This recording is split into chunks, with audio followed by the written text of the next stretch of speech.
order of the Planning and Zoning Department. And I'd like to read this. In this call to order, I'm Ed Stafford, the Vice Chair of the Planning Board, and I don't normally do the lead speaking. Welcome to the June 13th, 2022 Planning Board meeting. In order to allow all attendees to be able to hear board business, I would ask that at this time, members of the board and the audience, please set your cell phones to silent. As a reminder, there are generally two opportunities for the public to address the board. One will be during the public comment portions of the agenda. Speakers during that portion of the meeting will be limited to 3 minutes per speaker and were requested to sign up to speak with the town clerk. The other opportunity will be during any public hearing when instructed by the chair to do so. Speakers in a public hearing will be asked to keep their comments brief and must speak to the topic being considered. Thank you. Okay. Anna, would you do the roll call? Dennis Scholl. Here. Pam Burgess. Here. Jane Walker Payne. Here. Ed Stafford. Here. Russ Walker. Here. Donald Dale. Here. Robert Kuhn. Oh, Robert Kuhn has recused himself due to a conflict of interest. Okay. Peggy Levi. Here. Sherry Richmond. Here. Rebecca Rayborn, our council representative. Here. Quorum is present. Thank you very much. We're now going to call for the approval of the minutes from February 14th and March 14th. Are there any corrections to that?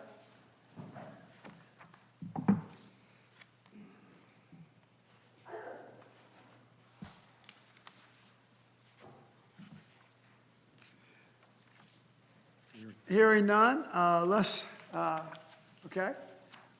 All those in favor of approving the minutes, say aye. Aye. Any opposed? Was there a motion that I made? Okay. Thank you. Ed? Yeah. Was there an initial motion to approve the minutes? No. I don't believe there was. Huh? Yeah. I'll move we approve the minutes. Russ moves it. Okay. And a second? Second. I'll second. Dennis seconds. Here. All those in favor of approving the minutes? Aye. Any opposed? All right, thank you. Now, I'm now going to open the public hearing. What? Nope. I'm sorry.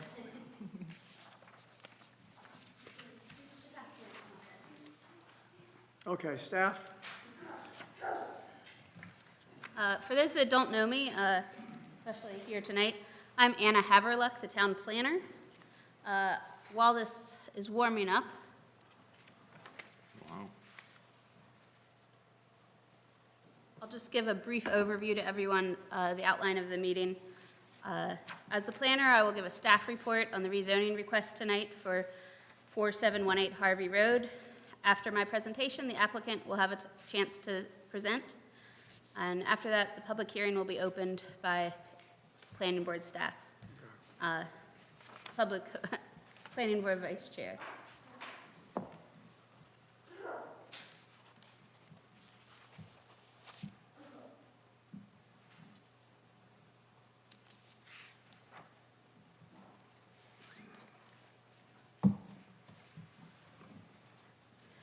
Tonight's planning board request is a rezoning at 4718 Harvey Road, parcel number 223271. The proposed rezoning is from agricultural to conditional zoning bypass. It's approximately 31.4 acres. I've put a map up here for you, just of a general overview of where this is in town. A little hard to see, unfortunately. That red box is the parcel that's being rezoned. The green line is the bypass that's being built. And I'm going to go into some larger pictures, but I want to be aware that across from Harvey Road is the Jamestown Middle School and Haynes Inman School. So looking north, to the left, above that the parcel, you'll see where the bypass is being built. All of that land and above this parcel is the bypass, and there is an at-grade intersection at Harvey Road and the bypass. Looking south, that neighborhood to the right is Jamestown Oaks, and can still see the bypass there. Here, looking east, Jamestown Middle School and Haynes Inman you can see where they're right across on Harvey Road, behind a few homes. And looking west again, you'll see there the bypass and Jamestown Oaks. Some facts about this property. The current use, it's vacant. There are some hills, but generally flat forested land. There's an unnamed tributary to Bull Run Creek that runs through the center of this parcel, and there are some wetlands south on the southern portion of the parcel. I'll give you a good example of where those are in a little bit. Bordered to the north is agricultural land and the Jamestown Parkway bypass. South, single-family residential. To the east, single-family residential and civic. Those are the schools. And to the west, single-family residential. The TRC met. TRC, for those who are unfamiliar, is the Technical Review Committee. It's made up of myself, Matthew Johnson, the town manager, Paul Blanchard, our engineer and public works director, as well as Sarah Glanville, the planning board chair. We review things such as street and gutter design. There is an annexation request for this property that will go through town council. Ability to service with trash and recycling, sidewalk requirements, and consistency with the comprehensive plan. Property was reviewed by the Public Services Director and found that it can currently be served by Jamestown Public Utilities for water. However, a sewer easement is needed to serve the property with sewer. A letter of intent was provided by the applicant to obtain an easement to construct a sanitary sewer line across the property located at 612 R1 Oakdale Mill. That's to the southwest of the property. So the applicant request is from agricultural to conditional zoning bypass. The reason for request is to develop a site that includes attached two-car garage, master downtown homes with the potential for 2.5-acre commercial site. This is the submitted site plan. I'm just going to give you a brief overview, and then I'm going to dive into some details on it. What's shown is 86 townhomes. These are ground-level primary bedroom, two-car garage. You'll also see in the northeast, there's an option, that gray area is an option for commercial, limited commercial, and I'll get into what that means. So this is, again, either an option for 86 townhomes or 80 townhomes with a small commercial area. That area in the center in the dark green is where that unnamed tributary runs. There is a required 50-foot buffer on either side of that that's shown. The lower portion of this parcel is also in a critical watershed area, which is why there's minimal construction on that southern portion. So this is a conditional zoning. What that means is they're asking for bypass, but with some conditions. The conditions as requested by the applicant are as follows. No apartments allowed. Maximum number of residential lots shall be 95. Setbacks, the maximum front setback of 30 feet along internal roads and 65 feet along Harvey Road. That's a little different than our LDO, which the range is requested from 10 feet to 25 feet. So this is 5 additional feet. The applicant may get into this a little bit more, but their request was so that they could have staggered entryways from the front door, so when you go into your townhome, you're not right next door to your neighbor's door. Architectural standards, vinyl exterior with some element of stone or brick wainscot on the front, decorative vinyl shakes or board and batten in front gable, shutters per plan and elevation, a variety of elevations and neutral exterior colors. There is, as I mentioned, an area of commercial use. That doesn't mean there will be commercial use. It's for an option, so it'll either be 86 townhomes or 80 townhomes with this commercial use. The potential commercial use shall be limited to 2.5 acres. The remainder of the site shall be limited to residential uses only. The commercial uses shall be limited to post office, medical, dental, or related office, real estate office or professional office, such as insurance, legal, accounting, consulting, bank, financial institution, florist gift shop, or hardware store. These are limited commercial uses so that it would not disrupt the new neighborhood that's being proposed, things that people would typically want to walk to. Staff recommends, and the applicant has also agreed, to provide a type A buffer between that commercial use and residential areas. Because this is bypass next to bypass, it's not commercial and residential, there's no requirement for a buffer, but we always, of course, want to see a buffer between a residential use and a commercial use. So type A buffer is what's typically required in our LDO between a commercial and a residential use. So I want to go back to that submitted site plan now that I've reviewed all the conditions.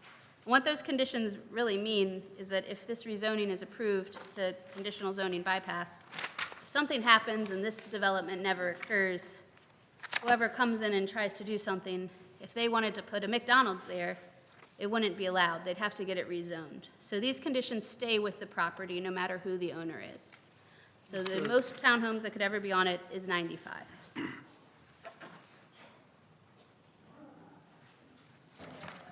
So what's being asked for is a change from agricultural to conditional zoning bypass. I'm going to read the LDO definition of bypass. It's a little lengthy, but stick with me. Okay. The bypass district is established to provide opportunities for compatible and sustainable development along the future Jamestown bypass. Access to buildings in this district is provided through a secondary street network.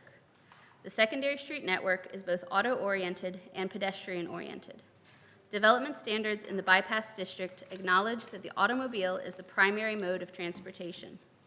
Development and design standards encourage pedestrian-scale development along the secondary street network. Goals of the bypass district include providing a pleasant environment for motorists, a safe environment for pedestrians along the secondary streets, ensuring the safety of motorists and pedestrians, and preserving the capacity of the bypass to accommodate high traffic volumes at high speeds. Uses in this district include services, employment, residential, and industrial. Allowed building lot types include urban workplace, shopfront commercial, multifamily cluster, attached house, and civic buildings. Also in the comprehensive plan, this is identified as a preliminary growth area, shown as the preliminary growth area map. That orange-yellow square is where this property is located. These growth areas were based on current use, parcel size, access to major transportation routes such as the bypass, and availability of utilities, nature of adjacent development, and any environmental constraints. The future land use map shows this as mixed use. And I'm going to read to you once again what mixed use means. It's a little lengthy, but once again, stick with me. So future land use map shows what we expect this property to be in the future. And the Envision Jamestown Comprehensive Plan was just adopted last October 2021. Mixed use. The mixed use future land use classification is applied exclusively to the properties located on and adjacent to the intersection of the Jamestown Bypass and Harvey Road. The intent of the mixed use classification is to facilitate the development of these key properties with a mixture of low-intensity office and service uses in proximity to the bypass intersection, along with a mixture of wide range of housing types in larger integrated developments in this prime growth area. In general, all non-residential uses should be located along the Harvey Road and bypass frontages, with development standards that maintain the small town and historic aesthetic of the community, while residential uses should represent the majority of the development and occupy the interior of these parcels. The Envision Jamestown Comprehensive Plan also lays out 13 guiding principles. Not all 13 of these will be used. Some of them have to do solely with commercial. Some of them have to do with bicycles.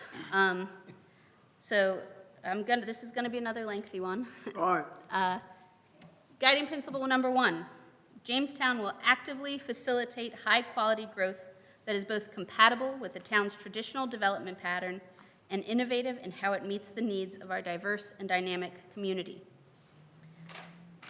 Implement subdivision standards that facilitate growth in a manner that achieves the town's desired urban development pattern and the quality of public infrastructure. As I mentioned, infrastructure is available here, and this does appear to match with our comprehensive plan. Number 2, as the strength of our community is directly tied to the long-term success of our neighborhoods, We will work diligently to promote and maintain the quality of life and aesthetic standards that our residents expect in Jamestown. Ensure that Jamestown residents have access to housing that is appropriate for all stages of life and family situations, including housing to allow older residents to age in place. As I mentioned, the applicant is asking for these townhomes to be primary bedrooms on the main level. They are slab on grade, no steps to get in. Everything you need is on the primary level, ideal for older residents to age in place. Guiding principle number 4, the ability to safely walk and ride a bicycle throughout the town is critical to maintaining our community's high quality of life. We will ensure that our community is well connected with the necessary infrastructure to support walking and biking as an important mode of transportation for all residents.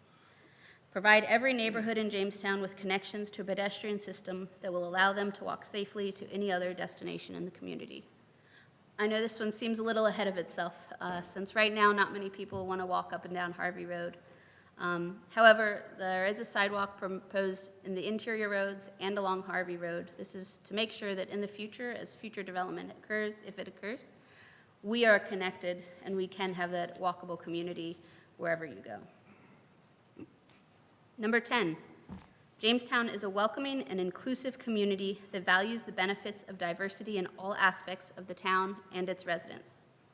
Promote the development and retention of a wide range of housing types that meet the need of current and future residents of all ages, abilities, family compositions, and socioeconomic backgrounds. And finally, number 11, the quality and health of the natural environment is as important to our community as the quality of the built environment, and we will work to preserve and protect these vital resources. Protect and preserve mature trees and tree stands from removal in conjunction with land development, and promote the growth of healthy forests in the community. Protect riparian areas from encroachment by development to preserve water quality and natural habitats. As you saw on this plan, there are some wetlands here. There is a critical watershed. There is an unnamed tributary going through the center. However, the applicant is providing over double the trees required to stay on the property. Part of that has to do with it being in a critical tier watershed, and part of that has to do with the buffer around the stream. These are mandatory and in place so that we can protect our environment. There's also, of course, stormwater ponds and all those necessary things to slow down the flow of water due to development. This next slide is some frequently asked questions. I've had several residents call me about this. We did get some new zoning signs people may have noticed with a big red Z. The number one concern that people have when they called were traffic concerns. This is considered a local secondary route by NCDOT. In 2019, it averaged 3,500 daily trips. I'm going to skip 2020 because that number actually dipped down because of COVID. In 2022, the estimated average daily route is 3,800 average daily traffic.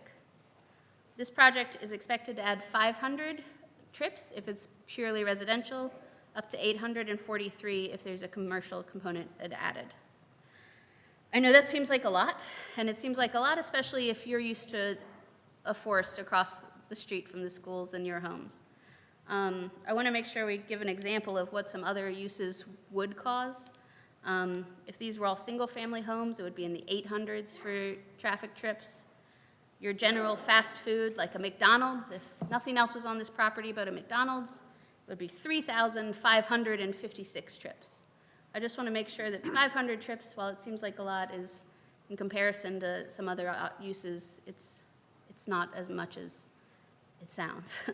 It doesn't mean it's not a big difference to people who are used to a large forested area.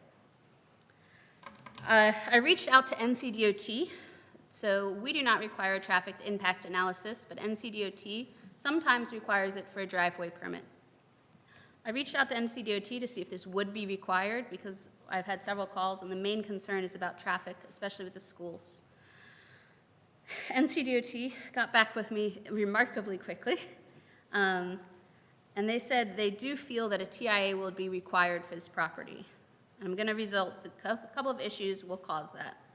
The added traffic of this development increases the average daily traffic to Harvey Road to over the threshold of 4,000 average daily trips, and the possibility of road improvements and/or restricted movements.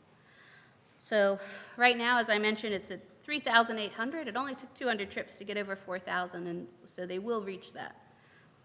There is a current TIP project and is currently under construction that this would impact, and the close proximity of the newly constructed concrete island in the median of Harvey Road may create further problems for full access at this requested location. The close proximity of the school is a factor, and based upon the information NCDOT has received about schools, is that the registered bus riders has dropped significant throughout COVID and replaced with parents dropping off their children at schools, which has affected the efficiency of the design layouts of all the schools in Guilford County, not just here. Several residents who spoke with me said it backs up onto Harvey Road, so how are these people going to get in and out? That bus drop-off has decreased significantly, and that's one of those causes. Also, with the uncertainty of if this developer is going to be a commercial property or solely residential, it also makes them want to consider what requirements will be set in place. So NCDOT will require a TIA based on this, which is traffic impact analysis. That will happen after, if this rezoning were to be approved, they would go through that process. Anything NCDOT says they have to add, if they say, you need a traffic light here, or you need a right turn lane, or you can only have restricted access in at this location, that's what they will have to do in order to build anything. The other concerns I got or questions were utilities. Are they going to put things underground? I spoke with the applicant. They do plan to put all the utilities underground. It does not mean they're going to move the ones on Harvey Road that are already above ground, but they will, the things that are in this parcel would be underground. Lighting, light pollution was a question. Lighting, if they are either asked to match the existing pedestrian scale lighting we have here, which is a traditional light post, or they must be complete cutoff, full cutoff lighting. So light pollution should not be a major issue, or at all. And finally, the design. As a planning board, we have limited control over design. Because this is a conditional zoning, we do have a little bit of leeway, but that does not mean we can decide the design of the layout of inside the house, or that everybody has lime green countertops. That's not something we can decide. I will let the applicant has asked to speak, and I know that they will talk more about the design of these townhomes. So the decision before the board,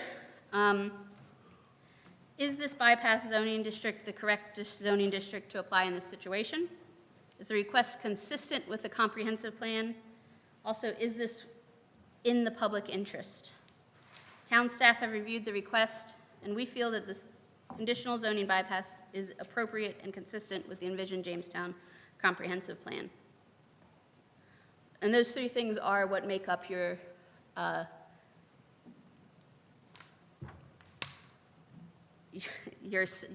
statement to say, is this Okay.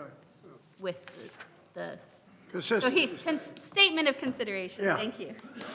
Those are the three things that make up your statement of consideration. So the applicant has asked to speak. At this time, I'll ask Charlie to come up. He is with Windsor Homes.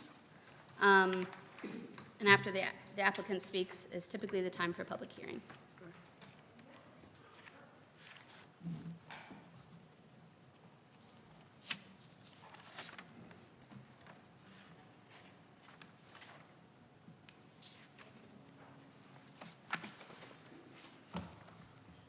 Good evening, Vice Chairman and members of the board. Welcome. My name is Charlie Hall.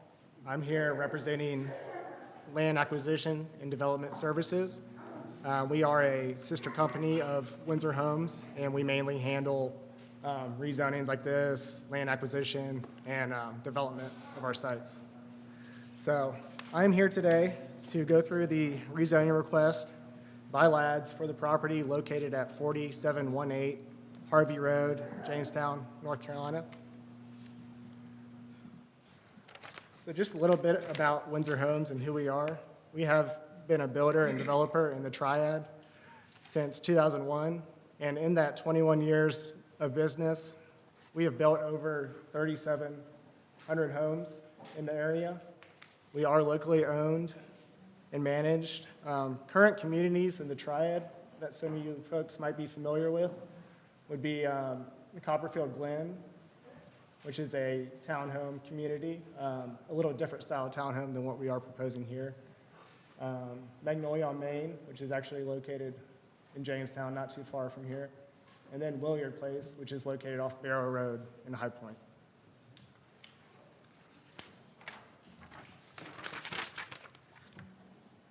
So our proposal, we are requesting rezoning this 31.4 acre site at Harvey Road from agricultural to conditional bypass.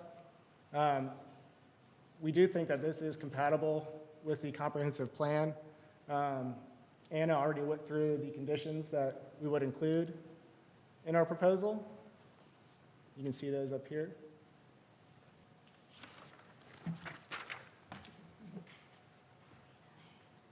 And this is about the commercial component, which Anna went through as well, stating, all of these selected uses here that would be allowed on this 2.5 acre parcel if we decide to go that route. I do want to mention that a daycare is not a proposed use here. We didn't want to add to any of the morning or afternoon traffic that might increase the traffic count, during this heavy rush hour with students. So here's the proposed plan.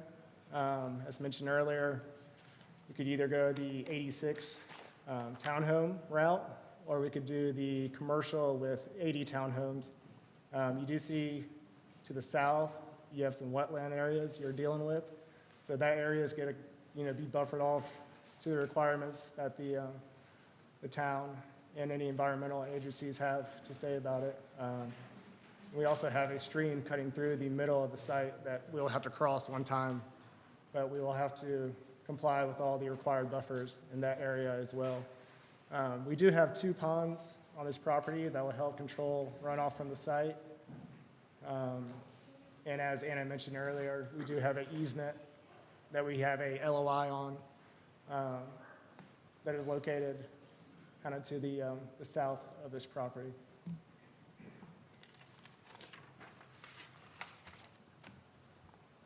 So this is just a picture of the comprehensive plan. You can see Harvey Road in the middle of the site here in the light orange color.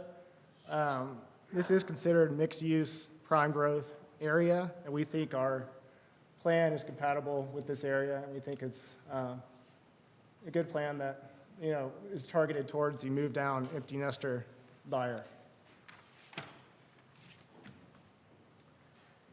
Just a couple site plan comments. This site has been reviewed by staff, and comments have been addressed. We are proposing 2-unit buildings and 3-unit townhome buildings with the potential of the 2.5 acre commercial parcel to the north of the entrance facing Harvey Road.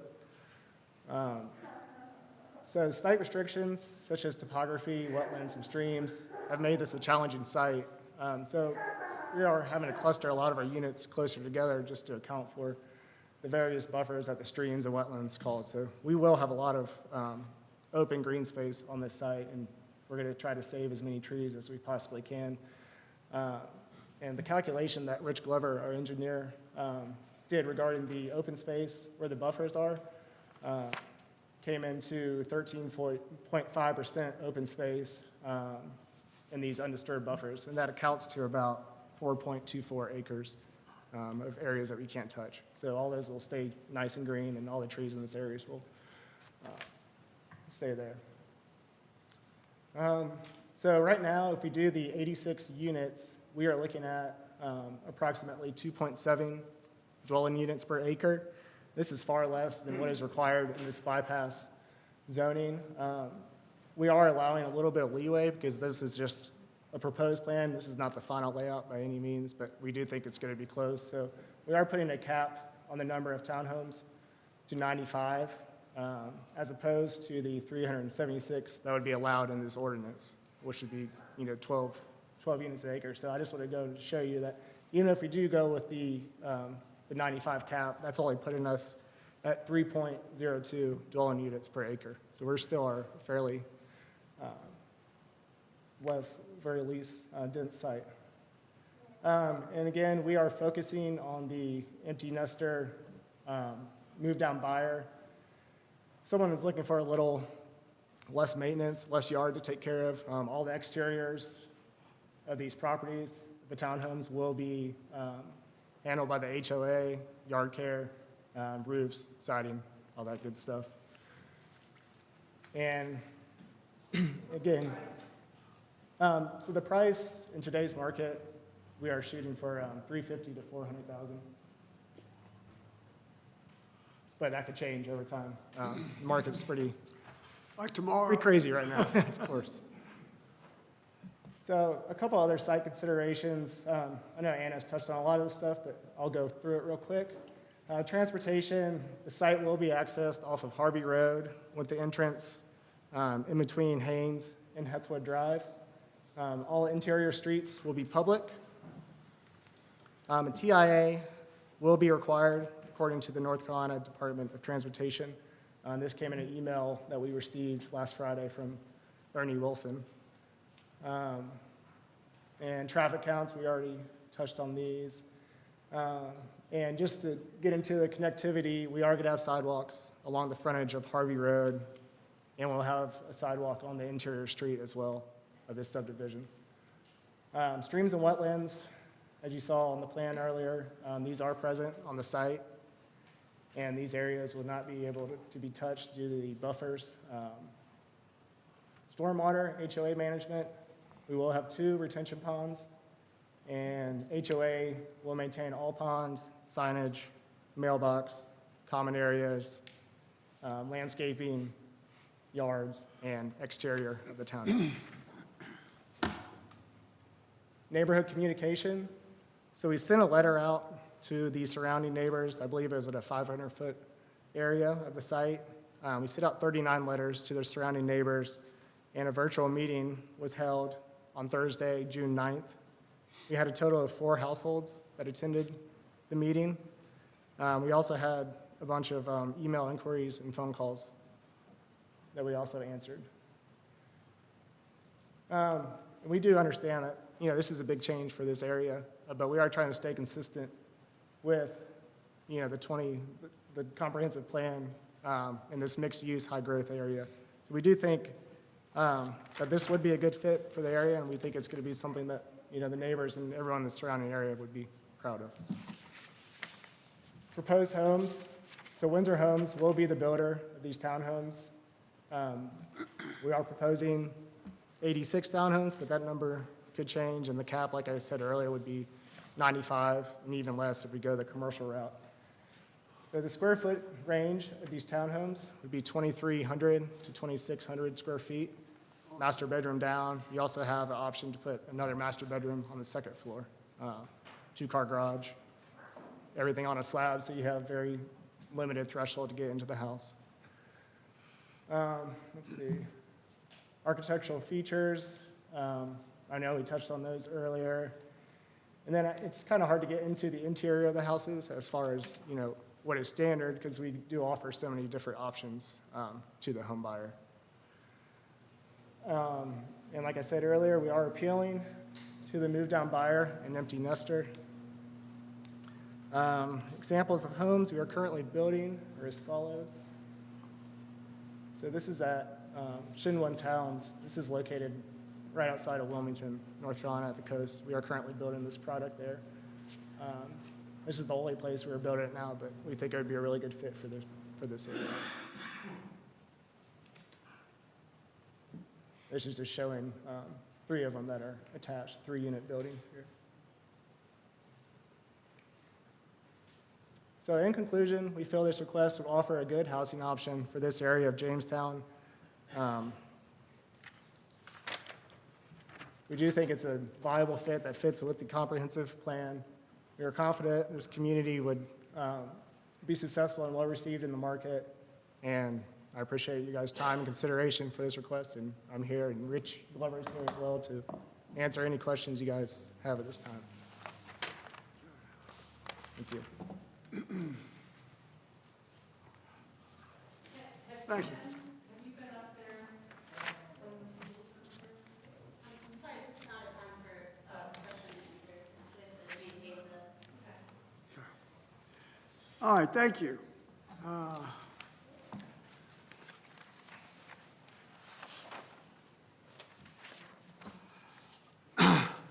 As we're getting ready to open the public hearing, I want to read an introduction about that.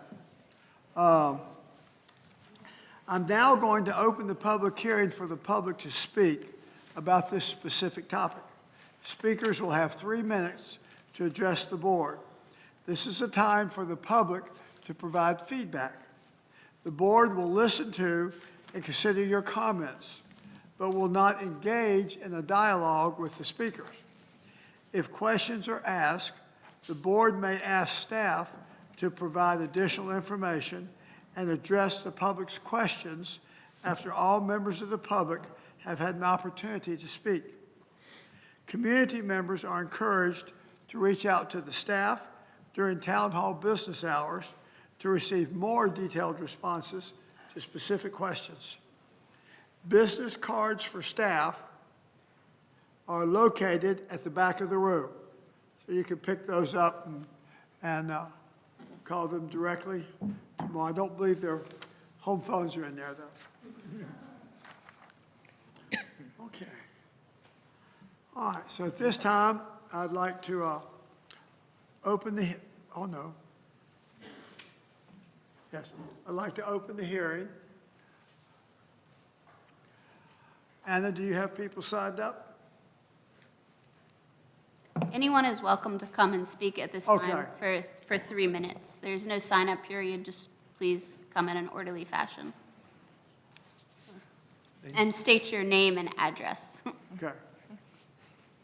Come on up.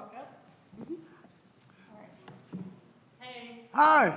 Kim Fleming. I'm at 4715 Harvey Road. Okay, good. We've been there, it'll be 9 years in September. Okay, good. Welcome. Have any of y'all ever been on Harvey where this proposed site is? Yeah. Have you ever been there between the hours of 7:30 and 8:30 a.m. or 3 and 3:30? Okay. So I know that the bypass came through. It was shovel-ready. Money was there, getting built. We took our house knowing that was coming, okay? We've actually had a good run there. You know, my kids are growing. I have one left at High Point Christian. My biggest concern is for the schools and the kids. Nothing was planned right. We have a country road with a bypass coming through, which will have a light.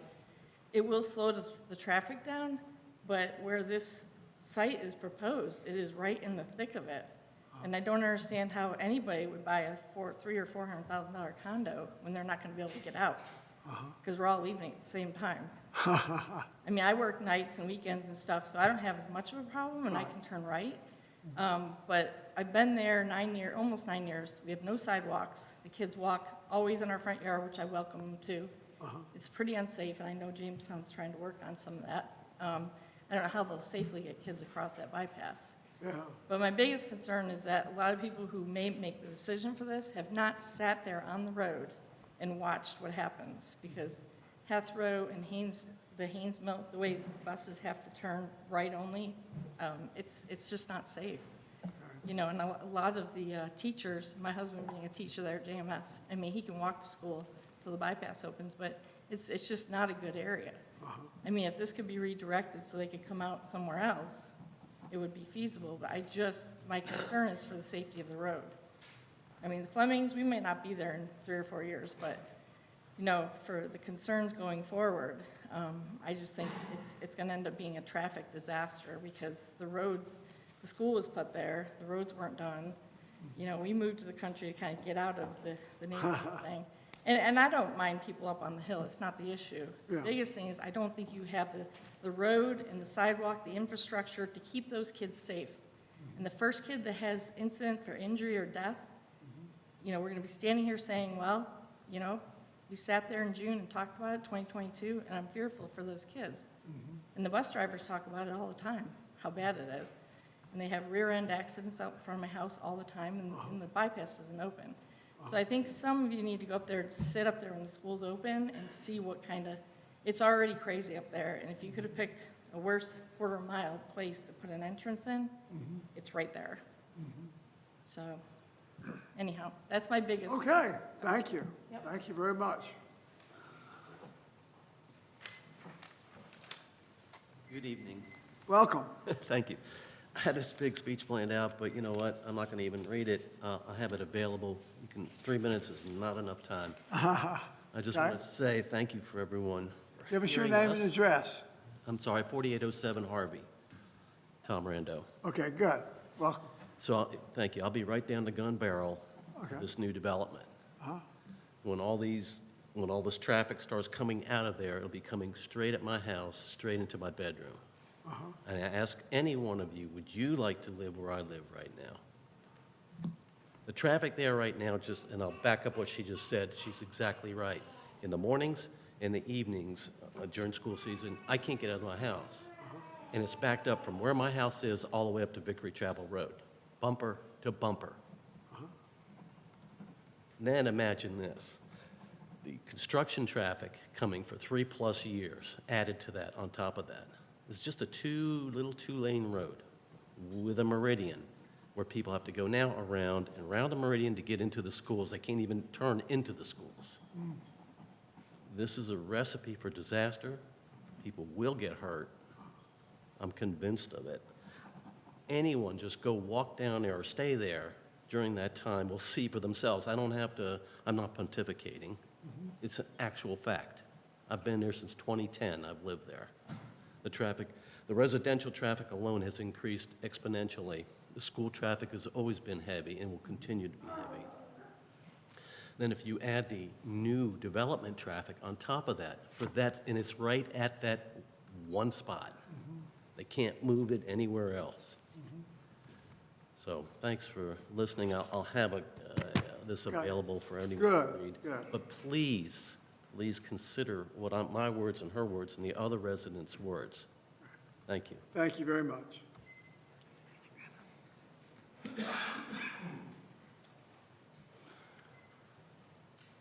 Hello. Hello. I'm Brian Stevenson, live at 100 Hethwood. I'm Tom's neighbor right there. Good, welcome. Thank you.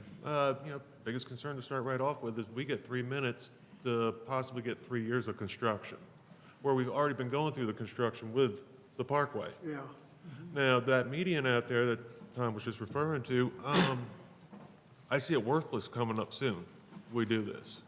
I mean, you got one lane on each side, and all that traffic. And you can say it's only going to be 500 or 800 cars, but that's just them. You got pizza deliveries, everything else, solicitations. It's not a gated community, so people are going to be going in and out, checking it out all over the place. The reason I moved there is my daughter's special needs. She goes to Haynes Inman. And I need y'all to take in consideration what special needs is. Okay? These kids on the bus, if they get stuck there for a long period of time, it's over. They'll lose it. Just flat out, if they're on the spectrum, it's going to be a big problem. Out in front of our house. That's where we see it. It's all from Haynes Inman and Jamestown Middle School, all the buses. At minimum, 50 to 60 buses at one time a day going in and out. That road Hethwood is just beat up already. That's not even going to be related really to that, but that road needs to be repaired. I just do not see how this is going to be beneficial. It might be beneficial for some people, but not for Jamestown. And where we are in Jamestown as well, we're not in the city limits, so it also affects on how we can vote. I can't vote for a mayor. It's just how it is. So, I really need you to take consideration of the kids. And then you got Ragsdale's a quarter mile. So we're really talking 3 schools here. And you want to talk an impact, it's going to be huge on all of them. So please, reconsider some of this stuff. Okay? Okay, thank you. Thank you. Thank you very much.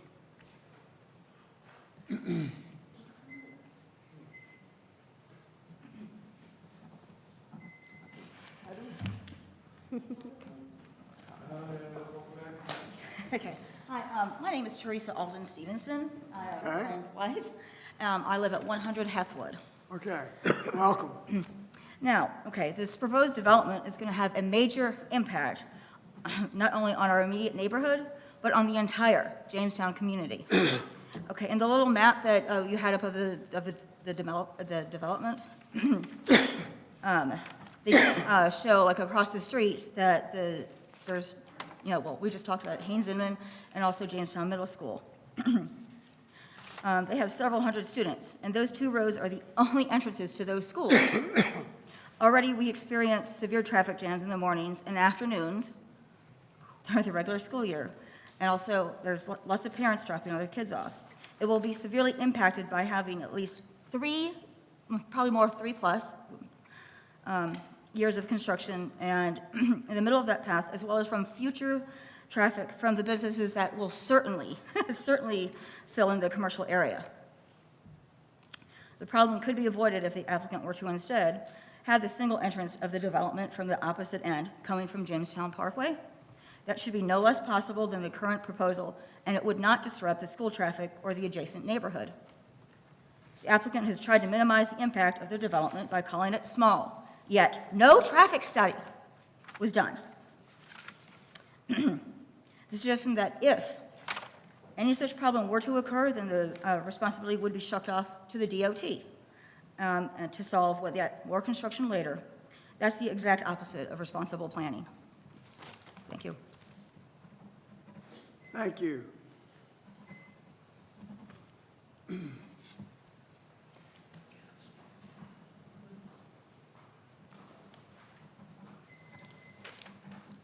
Hello. Hello. Good evening. My name is Steve Allman, and my future address will be 4710 Harvey Road. I'm almost about ready to move in after many years. The farm that you're looking at tonight, you're looking at one parcel of 100-acre property. I think Ed and Martha probably remember, they used to come horseback riding at the house on occasion. My grandmother taught horseback riding lessons. And it was a wonderful place. A lot of people loved the area. And this week I've had quite a few nasty comments, I guess you could say, or why are you doing this to this property? This is not the portion that my siblings and I own. It's owned by my uncle's family, and my cousin lives in Dallas, Texas, in a $2 million home. And I'm not sure he'd want 96 townhomes adjacent, or 86 townhomes adjacent to him, but I guess that's where I'm having a little bit of difficulty, is the density of the property. I sent a couple of handouts out to you. The first is Harvey Road with the pictures on the front. And I won't talk about the second one because I know I've just got 3 minutes, but briefly what I want to say is Harvey Road is a rural area. If you go down Harvey Road from Vickery Chapel and go to Oakdale Road, which is the Jamestown jurisdiction area, you'll find 34 driveways or 34 homes on Harvey Road. Those 34 homes, some of them will be on a standard size lot, or they may be on a 2-acre lot, or maybe a 20-acre lot. A lot of the homes you don't see because it's a driveway and the homes are secure. The proposal that we have tonight is more like a postage stamp lot for the people that live there. Is that a good fit for this neighborhood, is my question to, I guess, to the board. We welcome development. We just want to make sure it's the right thing. Traffic is an issue. I'm an architect. I've seen a lot of traffic in the area. It hasn't been exaggerated by some of the people here, but the traffic is at certain times. It's the school traffic. The problem we currently have is the bypass was put on hold for a number of years, and during that time, both schools were built. When the schools, after the schools were built, the middle school used Hethwood as the extension for the bus loop to Harvey Road. The bypass has placed a concrete median there.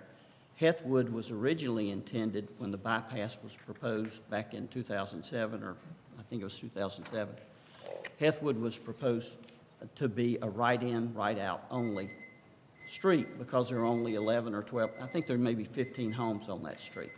Now you've got 1,000 to 1,200 students that were using that for the bus loop to access through Hethwood to access Harvey.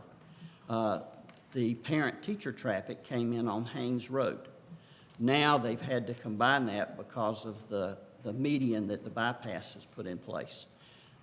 DOT was asked to go back and study in 2015. Well, in 2015, the Jamestown News published information that said, Steve, I'm sorry, we're going to Gotta have stop. to wind this up. okay, but But, that's fine.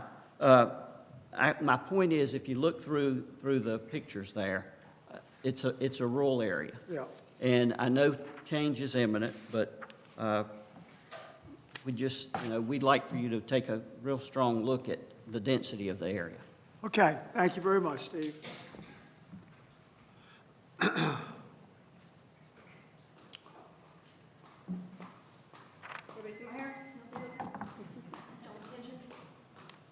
Hi, I'm Hello. Jerica. I'm Jerica Ray. I'm from 4843 Harvey Road. Okay, We actually took over the property from my husband's grandparents. They lived there for 40 years. okay, welcome. So it's been a change for us, speaking coming from Dallas, Texas.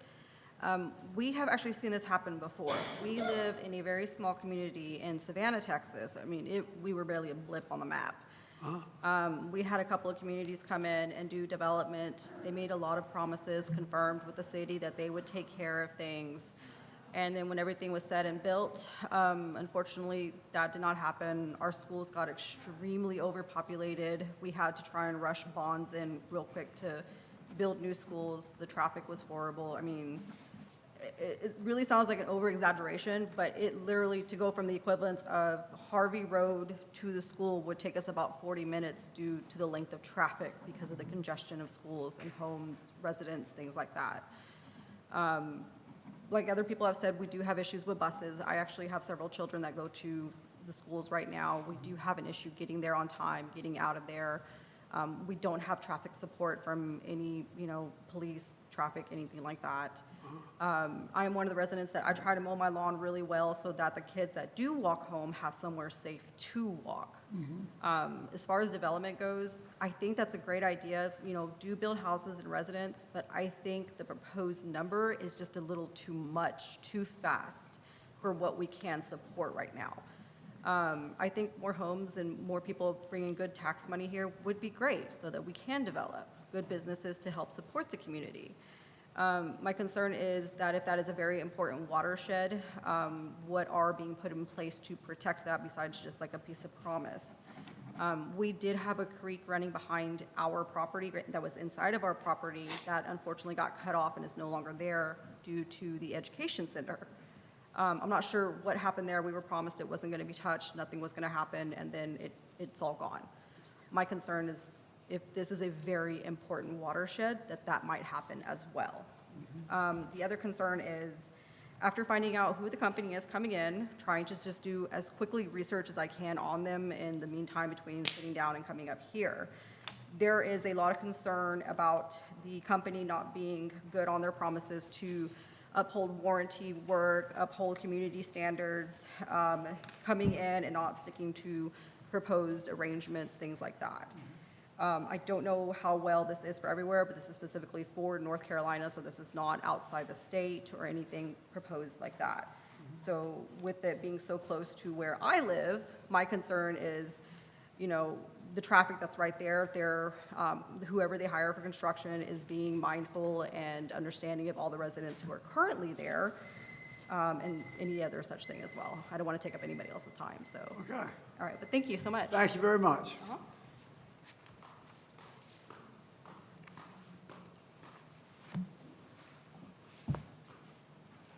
Anyone else like to address the? Come on up.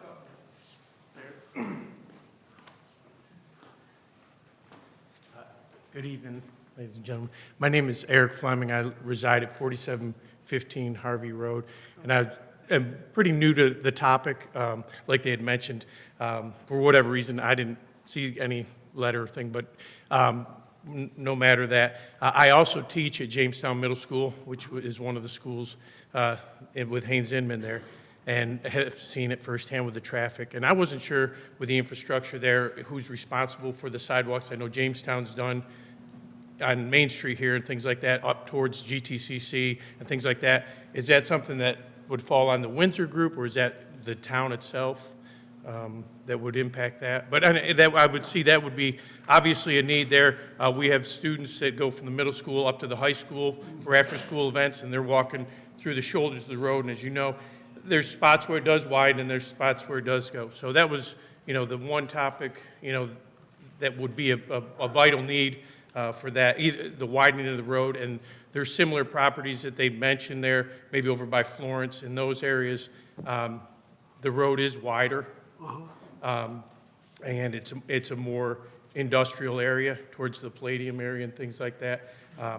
But that was a concern there for those. And then the school itself, as far as the impact on, with other developments that have come up with Millis Road and Millis and Main and all those things, how this is really, are there options for the group to go to something that fits better into our community, like a single-family home development as an option, rather than stacking townhomes on it? And with the price that they are, my students' families aren't in that price range. Okay, now if it's for those that are older, okay, that's why I could see that. Someone further along that have that ability and things like that. But the concern there, I guess it brings up that again, is if you have it priced at that, is it going to be a investment property for someone that doesn't live in the area and turns it into a leased piece of real estate for them? And that would be another concern. Now we get more transient clients and things like, or residents in our area and things like that. So, but those are just a couple of topics just to think about that came to mind as I was sitting here listening to the presenters and all. So thank you again for your time. Okay, thank you very much. Thank you.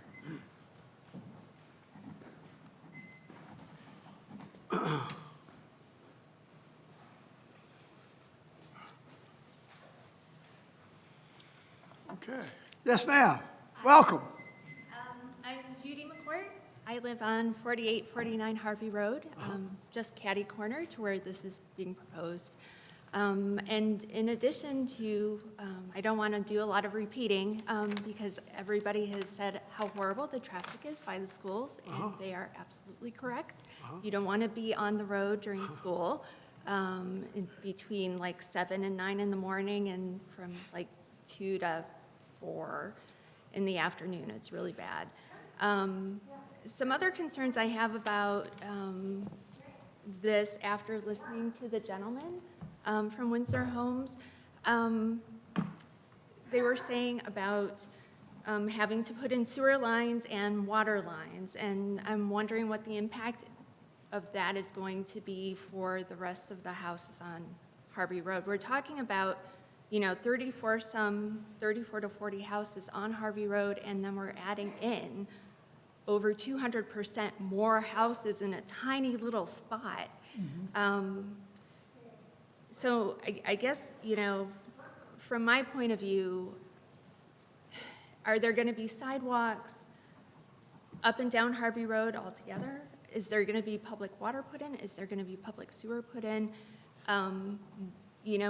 The cost for the homeowners, if that's done, is going to be substantial because that comes out of pocket. It could be anywhere from 10 to 20,000, could be more. These are just considerations that I'd like the board to consider. Like many people, I'm open to houses coming in, but so many houses. It's a lot of houses. It's a lot of houses in an already small street. Okay. That's all I had to say. All right. Thank you. Thank you very much.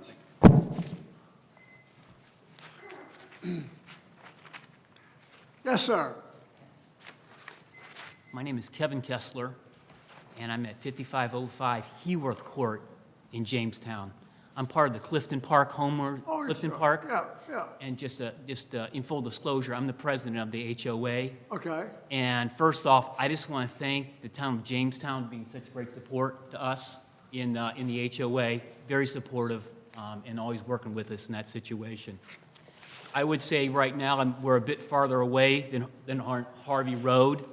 And I have to say I'm still kind of building my due diligence and understanding the situation well enough. I have to say, I question the commercial site on that, but I'll let you guys get into that in more detail in regard to that 2.5 acres. But I would only say to you all, I challenge you, and you got a tough decision here. This is a big decision that you need to look at. Clifton Park has been in existence for 25 years.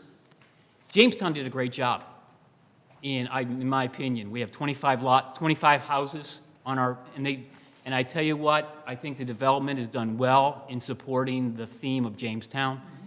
And I'd only say is now you now have another challenge ahead of you in regard to how you're going to be handling this multifamily type of an arrangement. So thank you all for your service. Okay, thank you very much. Appreciate it.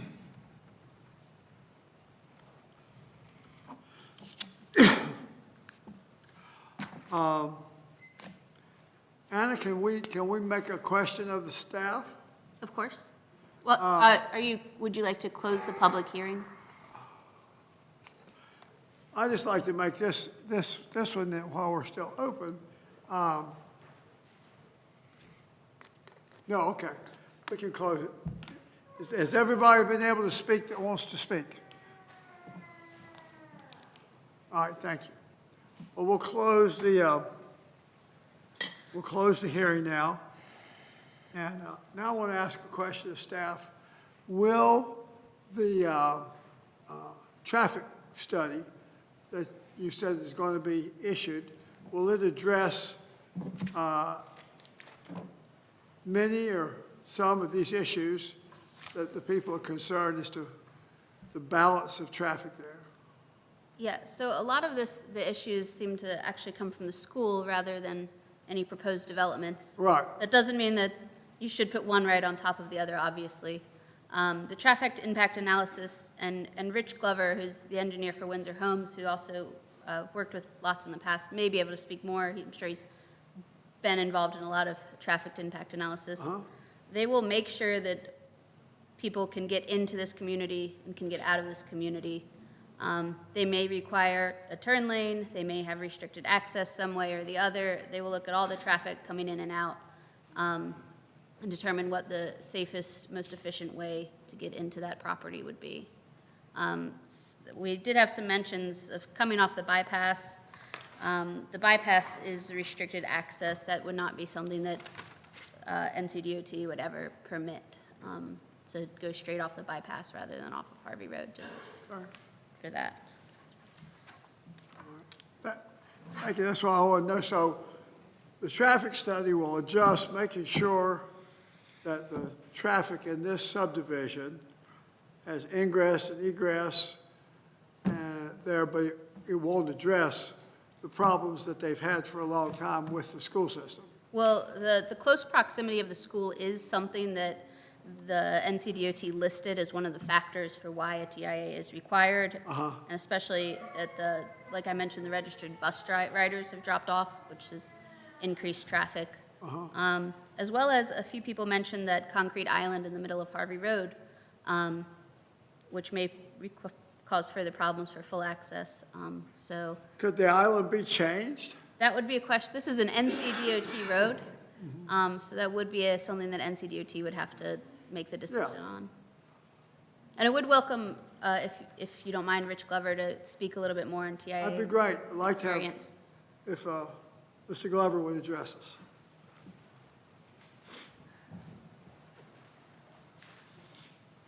I'm Rich Glover, 7021 Indo Trail Road, Greensboro. As far as the TIA, we have spoken with DOT, and we are in agreement. Typically, development this size, one's not warranted. However, with all the other surrounding conditions, and we understand the concerns, and after speaking with the people in the neighborhood meeting on Thursday, we agree. We want to make sure to address this as best we can. And do agree, and we'll do the TIA. We'll hire a traffic engineer to do that. And then the results of that will be any recommendations and requirements by that. Windsor Homes, of course, will abide by to minimize the impacts from this development. Okay. Whose issue is the school traffic system being poorly designed? Is that, Typically, that falls back on the school board when the original plans were done for that.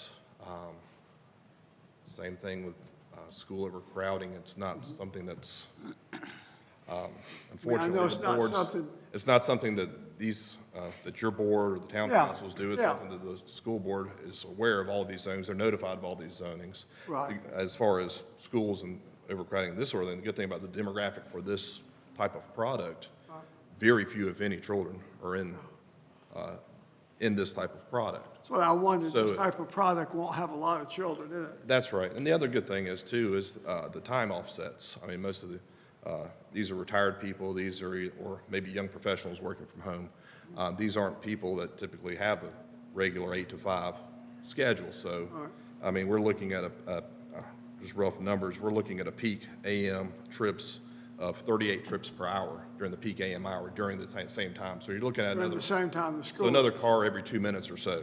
Right. Added to what, What's already there. yeah, well aware there is an issue, and an extra Yeah. one car every couple of minutes will add to it, but this will not be the source of the problem.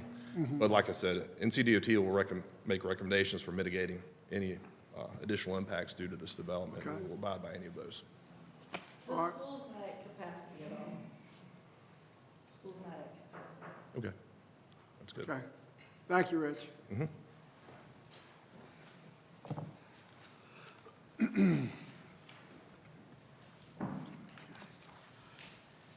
So.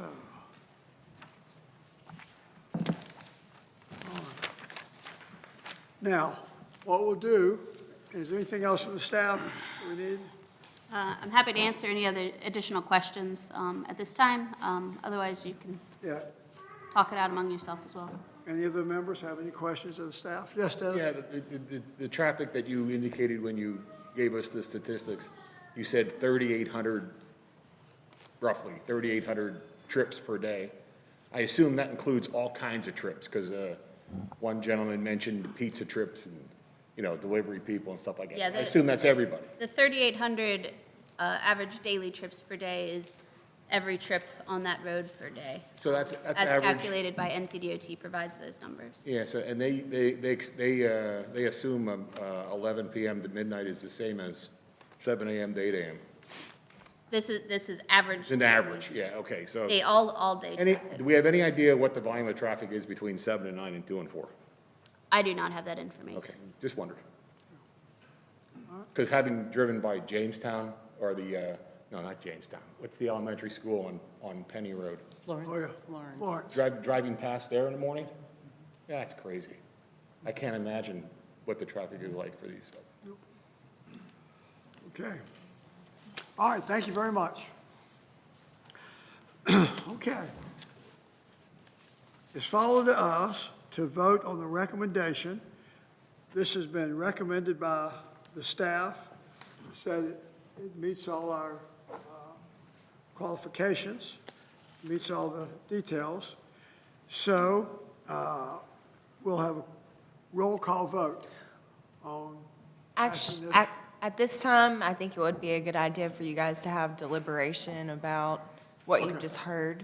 And then if you come to a point where you feel comfortable making a recommendation to council, okay. you can do that, or you can always continue the public hearing Okay. to the July meeting. I got another question. Yes, sir. And again to you, I should have asked this on Thursday, I guess. Any chance you can do the traffic analysis before we decide? So we know what the recommendations would be? Our ordinance does not require. Just a question. It's just- We do not have a requirement in our land development ordinance for a traffic impact analysis. And the only reason this one's required is because it takes the 3,800 up over 4,000. So NCDOT has the discretion to request a traffic impact analysis. Normally, they wouldn't be for, it would be well over 100 townhomes that would, well over 100 townhomes that would require a TIA. Because of the location of this, because of its location to the bypass, which is being completed, because of the location to that concrete median, which is a recent project, and there's other things that I've mentioned, NCDOT has said they would require a TIA. But our LDO does not require a traffic impact analysis, except for PUDs, which this is not a PUD. Yes. So I guess the short answer is, we cannot require it to be done ahead of time. Can we request it be done? I'm not, requirement is, that's just a word. Can we request it be done beforehand?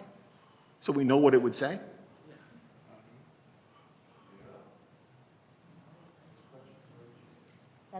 That's a question for Rich and the applicant, I suppose.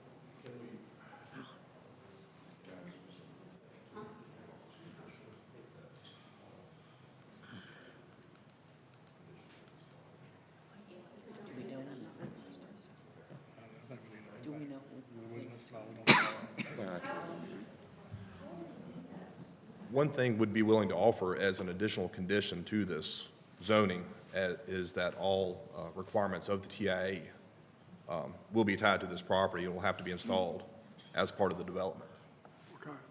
to ensure that, I mean, make that a written condition, or whatever you say, whatever it is. yes, yeah, it'll be added to the list of our other conditions, like the no apartments and the other conditions. Now, That would help. right, Just in the light of what we've talked about, I would like to make a motion that we have a TIA before we make a final decision on voting for or against. If I can do that, before we vote for or against the project. We're not fully informed, it seems to me like. I support that. Actually, so do I. is there I made a motion that we, I a second the motion? motion. You second it? Oh, hang on a second. Wait a minute, I don't know what you can do.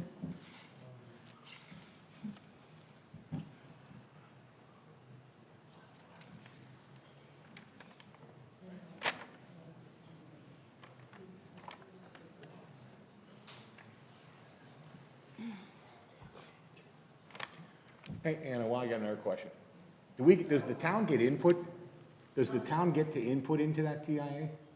In other words, as they do it, do we have any commentary that we can make to them?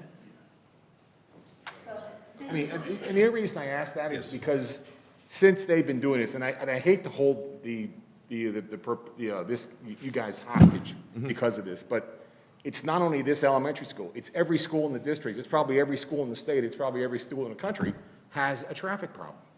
Because things have changed since the pandemic, big time. And it was bad before, but it's probably gotten significantly worse.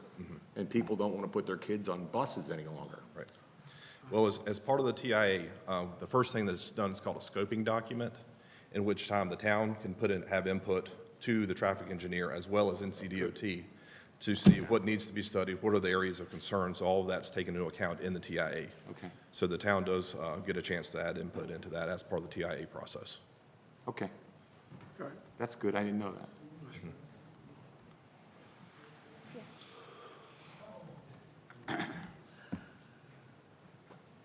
So I just asked him a question. The question was, how long will it take you to complete that document? He said at least 90 days. How much? At least 90 days. I am a little concerned, and our town attorney's not here this evening. I'm a little concerned, the board requiring them to complete a traffic impact analysis when one is not required by law from the town would put the board in a little bit of a gray area. So I think that you could certainly ask as a condition that the TIA be completed. If it were up to me, I would probably suggest that the condition could say something like, we ask that the TIA be completed before the town council hears the matter, something like that. I think that would be a little bit more fair. This is a recommendation coming from It's just got to go our through the town board. council. Yes, so the way that this works is recommendation will come from planning board, it will go to town council. Town council has the final say in this. So that's the kind of material that probably they would want to have before they make a final decision. So if it were up to me, I would probably suggest that the board maybe ask for a condition. Applicant will have to agree to that condition, but add a condition in there that would say the traffic impact analysis be completed before the town council makes their final The town decision. council makes it. Sorry for interrupting. I just want to make sure that we're on solid legal footing. Let me I'm not ask, an attorney. No, makes sense. it seems to me that I mean, this applicant has come forward with more information about what they would like to do with this piece of property if it is allowed to be zoned this way than we would normally expect. The basic question that we've got to deal with is whether this ought to be rezoned as bypass from agricultural. That is the question before the Yeah, board this that's evening. right. The way the conditional zoning works is that there can be conditions added to help mitigate the impacts that the community feels are impacts to them, or to help answer questions or satisfy their need to have some sort of buffer. For example, like they offered a buffer between a potential commercial use and a potential residential use. So that's the beauty of the conditional zoning vehicle, is it allows you to ask for those conditions. As long as the applicant is agreeable, you could ask for almost anything, literally. But that, it does have to be agreeable to the applicant. But that's a step beyond what is before us today, right? Again, you can ask for any condition as long as they agree to it. But the legitimate question before the board this evening is this an appropriate use for this piece of property? I think that the staff has laid out that it is an appropriate use. Meets our comprehensive plan. Certainly, I understand that there is a lot of concern about the types of volumes of traffic, the types of housing that would be there, that there will be an impact. People are used to seeing this as a forested piece of property, and that is important. I think that we need to, make sure that we're taking enough time to make that decision. But this by no means this is not high density by any means. As proposed, I think they're at like 2.7 dwelling units an acre. A majority of our town is in the 3 to 4 units an acre quite easily.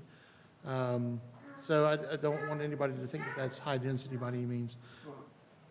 But the question before the board today is, does that make sense? And are there conditions that need to be added to help mitigate concerns that the community has brought up? I think the biggest one we've heard this evening is traffic. And certainly, I think everybody that has spoken make good points. Town is not responsible for the school traffic, and DOT owns and operates and maintains the roadway there. They're the only ones who can tell us what will be an item that will mitigate impacts by this particular subdivision. Again, 90 days. It will take some time to get that done. Any other questions for staff? Thank you. Will you withdraw your, Do we, or do you want to vote on? I don't want to withdraw it, but it's been seconded. Okay, all right. We certainly turn it down, though, so. Okay. Then I think we have to vote on that. Do you have another question? Yeah, do we You can withdraw a motion even if it's been seconded. I shall not, so we can certainly vote on it. Say again, Katie. The motion can still be withdrawn unless you guys would like to add it as a condition for this zoning, which I think the most appropriate way to do that would be within your recommendation during that motion. Within a what? Within the recommendation. Recommendations. motion, So I guess you could withdraw the motion. You could vote on the motion. I think that puts us in a little bit of a shaky territory legally, and I would recommend not doing that. The third thing is that you could amend your motion to add this as a condition. Now, the applicant will have to come and agree to that. So you'll have to ask them if they would agree to allowing a condition to be placed on the rezoning to have the traffic impact analysis completed prior to any final decision by the town council. Prior to the final decision by the town council. Correct. Okay. Any other questions for us? But that condition is for the town council, not for the zoning board. Right. Correct. The town council, so you're making a recommendation this evening to the town council. The town council has the final say. Yeah. So They are the governing board for the town of Jamestown, and they have the right to make that final call.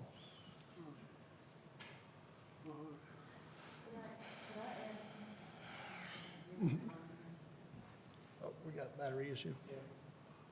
Speak loud. Speak loud. I recognize you. Here, Matt. Thanks.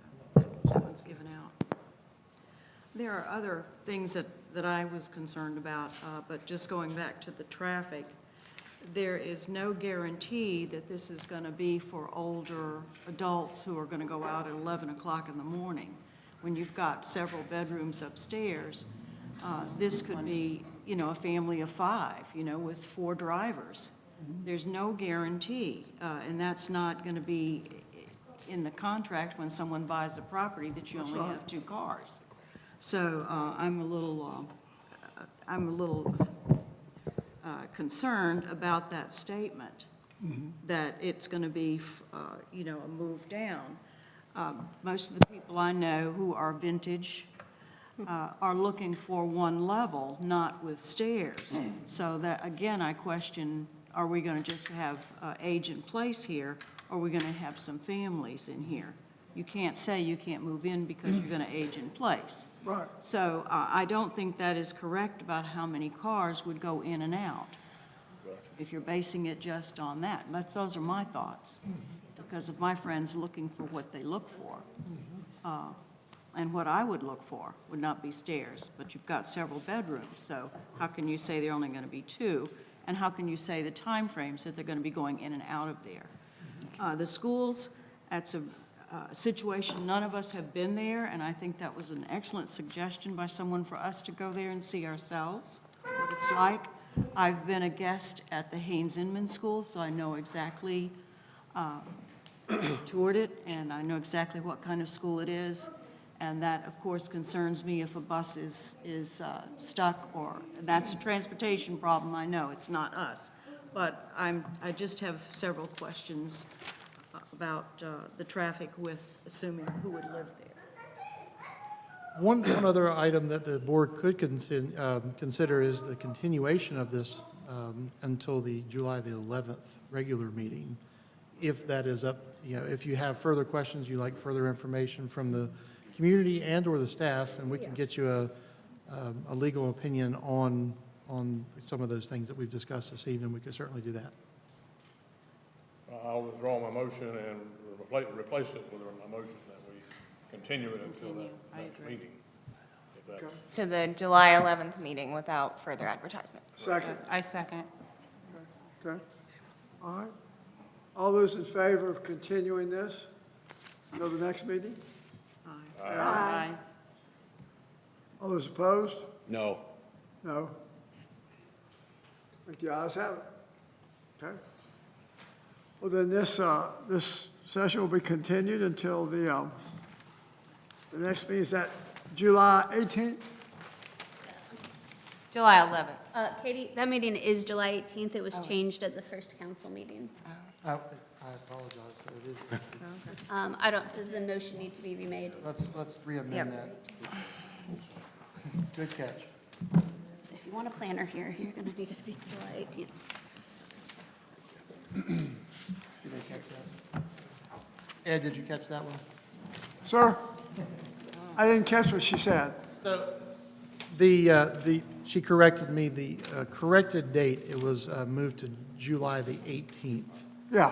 So if we could amend the motion to include the correct date, Okay. that would be helpful for the minutes. All right. It says 18, I will again amend my motion to July 18th meeting.